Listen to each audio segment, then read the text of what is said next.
तो गाइस आज हम लोग अनबॉक्सिंग करेंगे ये टाइटन के वॉच को, जो हम लोग अभी जैकब एंड सन के यहाँ से ऑर्डर किया गया है। प्रीमियम अनबॉक्सिंग करेंगे इसका और आपको दिखाएंगे। सबसे पहले इसका जो लेयर है कार्डबोर्ड का है, इसको चाहिए कैंची, कैंची से कटेगा। ठीक है, कैंची कहाँ है?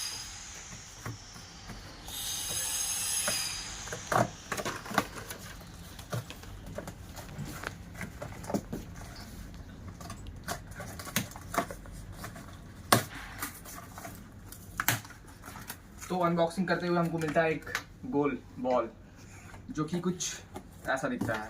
इसको हम लोग खोलेंगे सबसे पहले। वो कह रहा है बहुत टाइट है, फिर भी मैं जान लगा खोलूंगा। और आपको मिलती है ब्रांड न्यू टाइटन की वॉच, जो कि अभी हम लोग डिलीवर हुआ है, शिपिंग हुआ है। इसको शिपमेंट करने में 4 दिन से 1 हफ्ता लग गया है। बस बाकी आपको फोटो से ज़्यादा रिव्यू मिलेगा। बने रहे मेरे यूट्यूब चैनल पे। Thank you.